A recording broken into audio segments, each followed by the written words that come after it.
I ever, I think, been more excited or more happy to see a welcome to sign as I was to see the one on the way up the Bolton Valley Access Road to none other than Bolton Valley. How you doing, everybody? I am Tim from Ski Rex Media, once again doing a review and recap of my day at Bolton Valley, which was last Thursday, the 21st, I believe, was the date, January 21st. It was my first day out. It was my first day out after 2 weeks of isolation, after going to Pat's Peak in New Hampshire, doing that Indy Pass tour, sort of. I haven't really been able to really tour, but I got out there. Come back, first day out. So in my excitement, I did not check the weather. I just knew I was going out. So I was like, I'm out.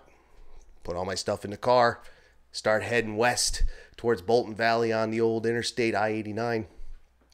And then I run into a snowstorm.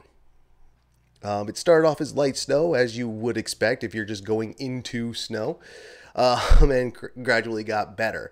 Now, you could say, what does that have to do with your day at Bolton Valley? Not much, a little bit. And that's actually where we're going to start. Because on my way there, I decided to get off the interstate because it was jacked up and I was sliding and having trouble. And then I got off in Montpelier and was sliding down hills and almost slid into through a stoplight. Almost caused an accident there. Almost got rear-ended by a truck at another stoplight. Almost got an accident there. Almost got in accidents on the highway. Still pushed forward and even did the podcast episode, which came out this past Wednesday. Episode 23 of season 2. All about when a powder day might not be worth it, because that's exactly what this was. And obviously the only time it's really not worth it is when safety is involved. But to that point, and again, if you missed that one, go back and check that out. You could use the YouTube. If you're watching on YouTube, you can use the link that's going to pop up here in the corner, or you can check out season 2, episode 23 on IGTV if you want video, or there's plenty of audio options out there, Spotify, Buzzsprout, and all those. And if you subscribe to any of them, follow any of them, or follow Ski Rex Media on social media, you will be able to find it Twitter, Facebook, and Instagram. But that's where we're going to start the review of Bolton Valley, because I don't know if they take care of their road. I don't know if that's the town that takes care of their access road. I don't know if they take care of their access road. I almost think it's them, because as I turned off Route 2 in Vermont, US 2, I get onto the best road I had seen all day. It's like they're beckoning you forth. Like, even if the weather is shot out, please come ski our mountain. We'll make sure you can get here.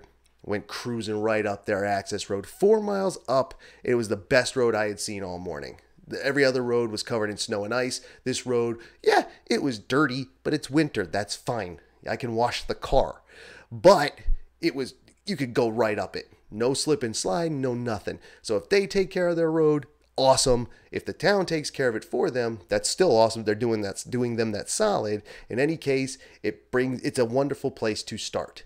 If a mountain can get you up and down their road safely, then beautiful, awesome. Pull in, park. Now, because I got there late, the parking lot wasn't full by any means. I mean, this was a random Thursday, off holiday Thursday. So there weren't that many people there. Again, the parking lot, as I always say, is not a really good way to judge unless it is full, unless it is full to the brim, unless it is full to the furthest out place anyone can park. You never really can tell how many people there are, because everybody is parked next to each other, because everybody wants to park close, but there's not really that many everybody's to deal with. But I did have to, I was a little further out. So I walk up to get my pass. You know, they don't want anybody in lodges. COVID-19, you don't want to be in the lodges.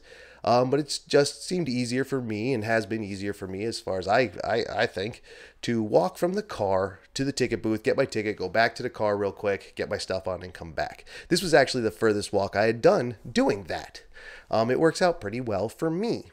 But, and I wish I'd have gotten pictures or film of this, the first thing I noticed is the wonderful setup of their base area. Talk about a self-contained, compact, efficient setup. I think, because if you come up the road, you can either go up to the drop-off area, and the only people that were in that, like, a drop-off circle area were delivery trucks. And then there's the parking lot off to the side. And in this area that kind of goes around, and the building doesn't hook in an actual U-shaped, horseshoe shape, but it's kind of close. I could imagine if you're looking down at it from the sky, it would kind of look like it hooked around like a horseshoe or like a U-shape. Hotel, all the amenities, tickets, whatever shops and food places, all right there. Perfect. It just set up nice. You start at one end and you just work your way around or work your way back or go direct to where you have to go. And it's all right there. Now, most base areas are set up pretty compact. That's why it's a base area. But for me, this one seemed to be one of the more efficient setups. I don't know why. Who am I to say?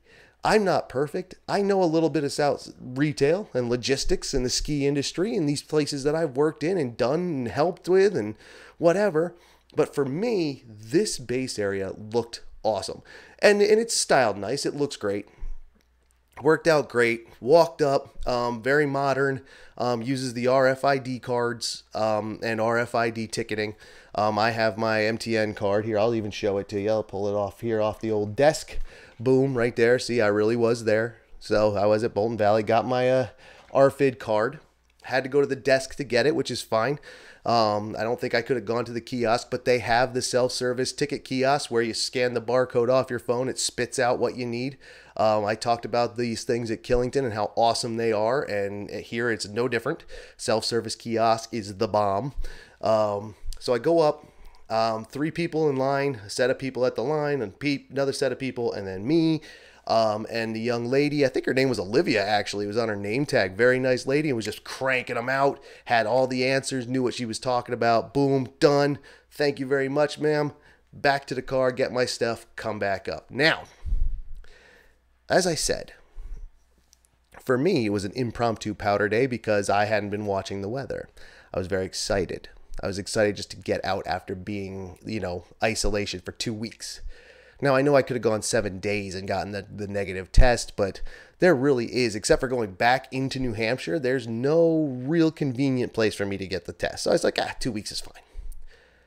Come out, powder day, wonder what it's going to be like.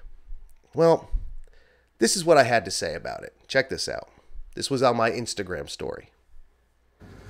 All right, sometime between 12 and 12:30, and I'm finally getting my first day here at Bolton Valley started. It was a rough time getting here. Had a hard time getting here. Now that I'm here, I'm trying to get hype. You want to see why I'm trying to get hype?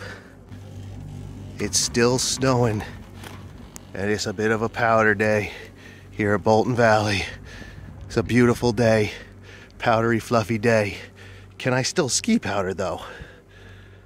Was I able to ski the powder? Well, we'll get to that in the recap part. As for the review part, this mountain, it feels, and this is a hard, I really don't know any other way to explain it, any really good way to explain it to try to convey my thoughts and feelings. This mountain was built for a New England powder day, and it just felt like this is the place to be for that. The look of it, the feel of it. I don't know how to explain it other than that. But if you're looking down, and at this point, most of what was under the lift, I think, was closed off, but parts of it weren't. And dudes were hitting it, and they were jumping, and they were just wrecking powder, and it just looked. It looked like everything you'd imagine a New England powder day to look like, and I can't say I've never skied like out west or in the Rockies or anything like this. So, the big, deep, powder places out there. But I have skied New England powder, and, it's not always 4, 5, 6, 7, 8 feet at a shot.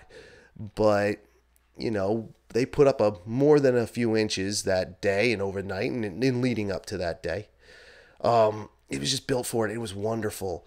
It was wonderful. I got out there, and I took their main quad chair at the top. You got I think it's the Timberline area that's lower on the road. And I was thinking about stopping and starting there, but I didn't know if I could get my RFID card down there. I thought I read something that said you had to go up to the main area first. So I really can't talk about that other area yet until I go back.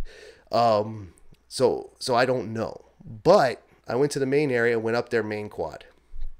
Awesome. Great ride, nice views, even though it was a dark, cloudy day. Show you the 360 view right here, what I was looking at. Oddly enough, we were also skiing to automatic weapons fire. As I said, I don't know if there's a military training area, training center nearby, or, well, not a training center, just a base that has a range on it. Or if there were some rednecks out there getting squirrely. I don't know which. And didn't think to ask while I was out there, ask a lifty or another local. But you get those nice views, and you get to the top, and it looks really cool with the windmill at the top. And I think that's the windmill in their in their logo. So they totally embrace that, and it's really awesome. And you get to the top and you look down, and now you have tons of directions to pick. Now, the beautiful thing about any kind of powder day is that you know, if there's snow falling, that means there's more terrain open. Another day of not checking really the trail map. So I just saw the sign that said easiest way down, and you know me, that's the warm-up run. Go down it.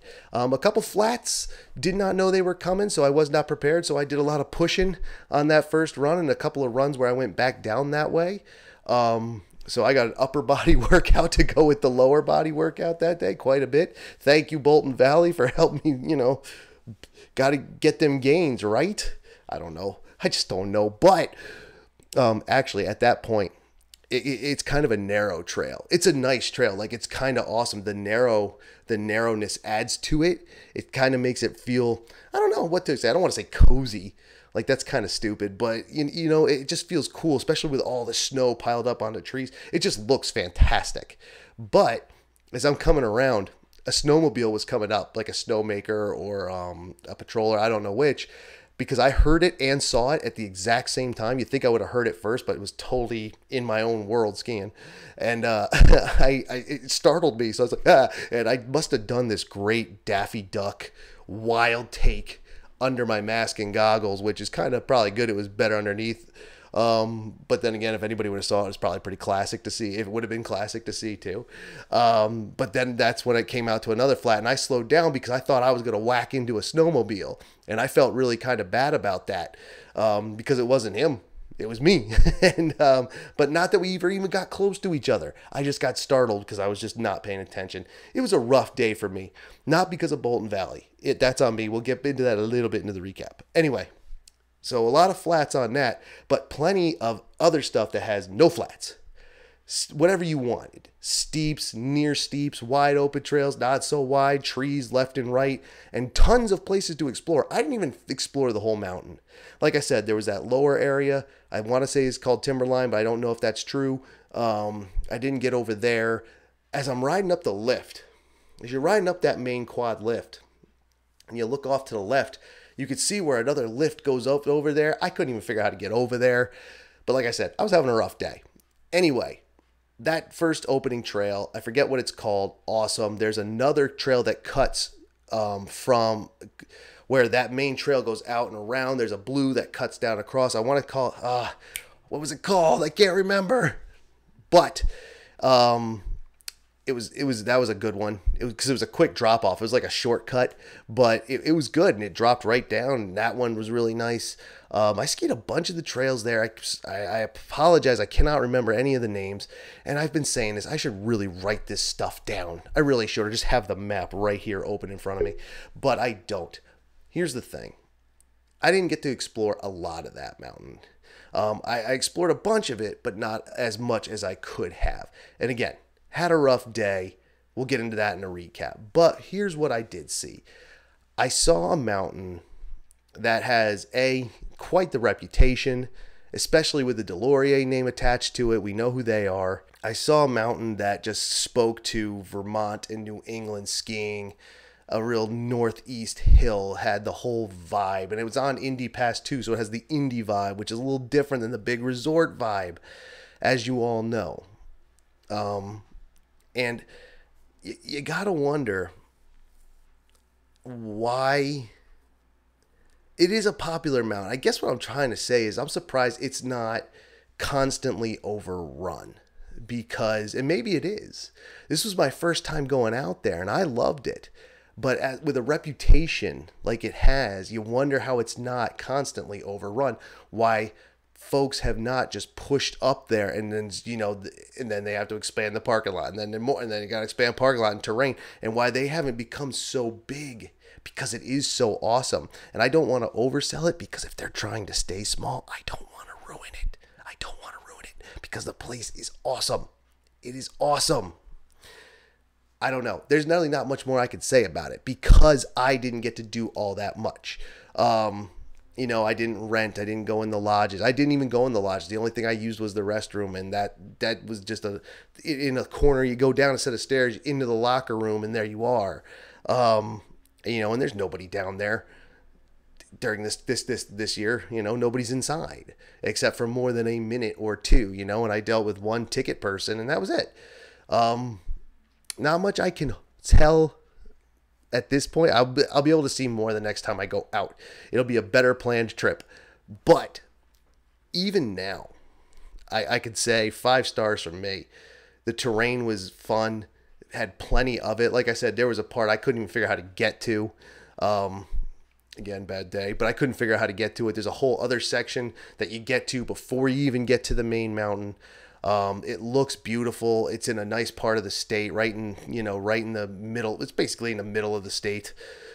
Really awesome place. Kind of off to the side. That part of US 2 isn't the most main road. I had never driven on it before. I had never been on 2 out past Montpelier before. I've been followed 2 from the other side of St. Johnsbury all the way down to Montpelier, but I've never stayed on it. Heading out west. Quaint little drive, man, through the town of Waterbury. Awesome little town, you know. Just north of Waterbury is where, you know, you find Ben and Jerry's, and just north of that is Stowe. So that's the area it's in. It's a great mountain. It's a great mountain. And you could say, well, Tim, if you can't say that much on it, if you didn't get to experience all that much of it, how can you suggest it? How can you say 5 stars? Well, again, any review anybody gives of anything, and I've said this before, especially about top 10 lists and things like this, there is no best.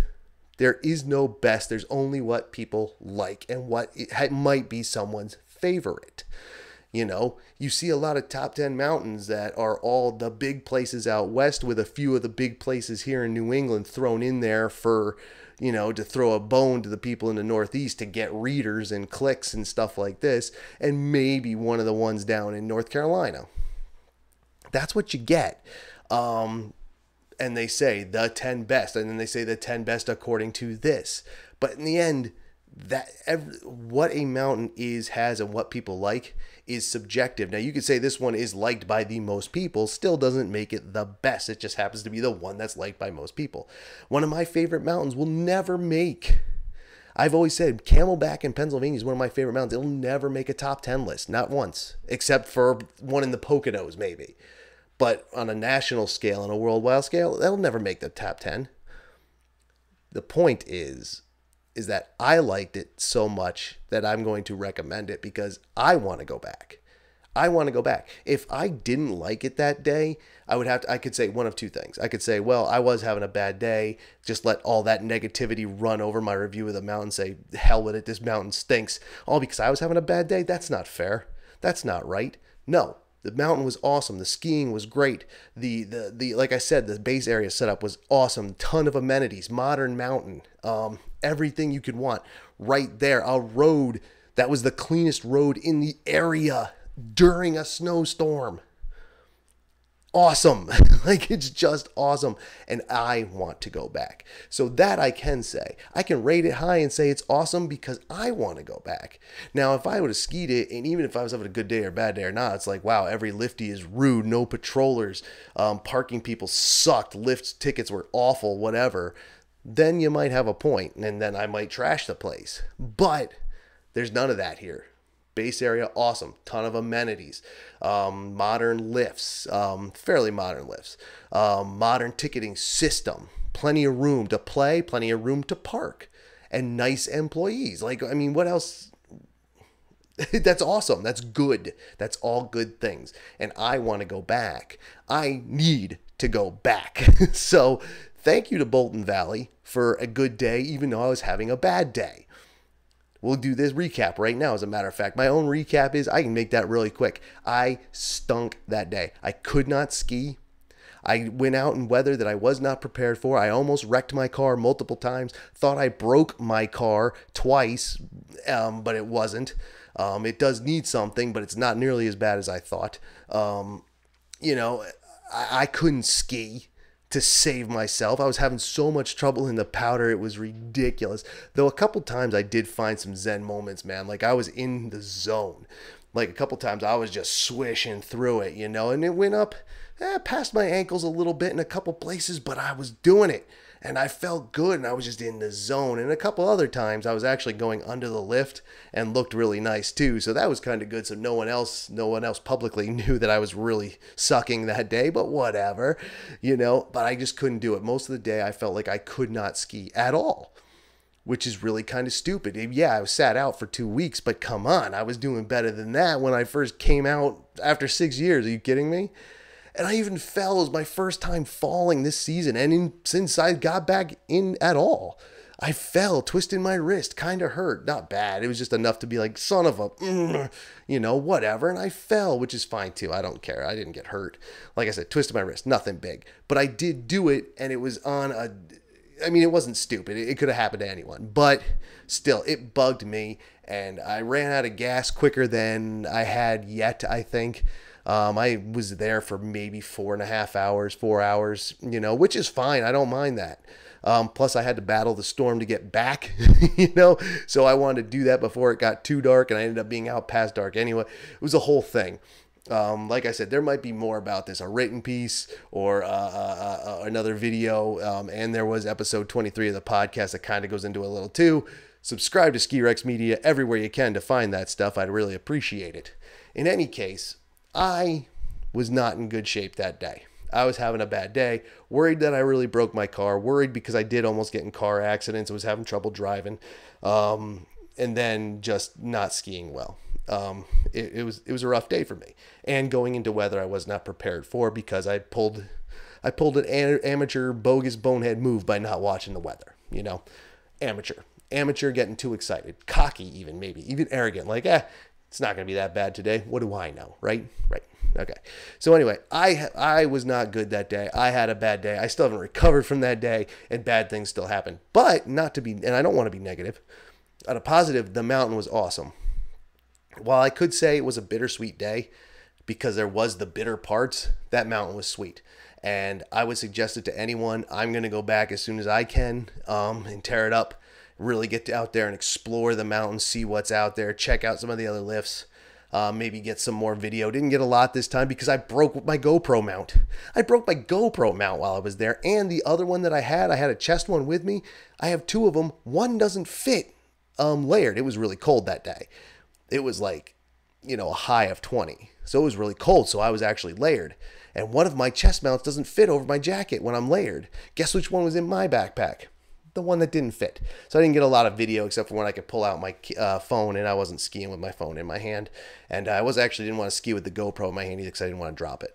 You know what I mean? I didn't want to lose it. So anyway, my my performance for the day, definitely a 1.5 stars. Maybe I'll give myself an extra half just to pat myself on the back and make myself feel good. But Bolton Valley, 5 stars, absolutely. Thank you to them. They were awesome. I can't wait to get back out there. That was great. I loved it. Like I said, a mountain built for New England powder days. At least that's what it felt like to me. I wish I can explain it better. The best way I can explain it is to say go check it out if you have the opportunity. Again, COVID-19 year. I know that's not easy, but when the time is right, you will get there. Check it out. Have a good time in central Vermont. It's awesome. I loved it. And I think that's all we need to say about that for this time. We'll get a bit more detail when I can get back out there and actually spend some time out there without worrying about if my car is blown up or if I'm going to kill myself on a mountain. Again, has nothing to do with Bolton Valley, everything to do with me. Bolton Valley was awesome. Thank you to them. Thank you for watching this. I hope you enjoyed it all the way through, 25 minutes or so. Yeah, it's a pretty good review and recap. What do you say? Enjoy the rest of your week. Enjoy everything. Get out there when you can. I'm working on getting back out there myself. Like I said, setbacks, but not that big of a deal. I'll get over it. Time and patience, my friends. Time and patience. Tim from Ski Rex Media. And hope you enjoyed the video. I hope you enjoy all this Ski Rex Media content. Follow me on all the social medias and the audio podcast and the video podcast and everything. Links down in the description. Check that out if you would. And if you're watching here on YouTube and or IGTV, make sure you subscribe and like and share with your friends. Okay? Thank you very much. I will see you on the next one. Get out there. I'm going to try to get out there myself, and we'll see what's the what later.